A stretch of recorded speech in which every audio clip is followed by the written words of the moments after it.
I too am just as guilty on the question of the single story. A few years ago, I visited Mexico from the US. The political climate in the US at the time was tense, and there were debates going on about immigration. And, as often happens in America, immigration became synonymous with Mexicans. There were endless stories of Mexicans as people who were fleecing the healthcare system, sneaking across the border, being arrested at the border, that sort of thing. I remember walking around on my first day in Guadalajara, watching the people going to work, rolling up tortillas in the marketplace, smoking, laughing. I remember first feeling slight surprise, and then I was overwhelmed with shame. I realized that I had been so immersed in the media coverage of Mexicans that they had become one thing in my mind: the abject immigrant.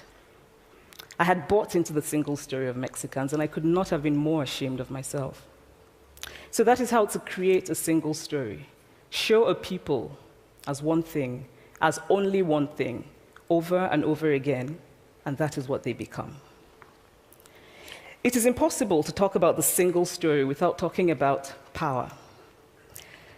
There is a word, an Igbo word, that I think about whenever I think about the power structures of the world, and it is nkali. It's a noun that loosely translates to be greater than another.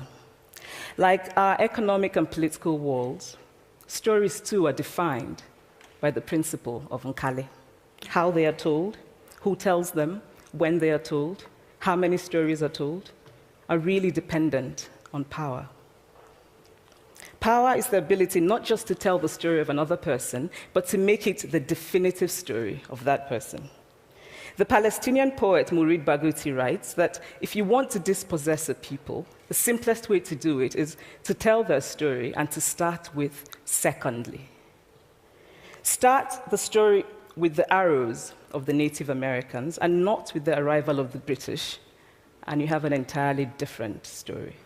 Start the story with the failure of the African state and not with the colonial creation of the African state, and you have an entirely different story.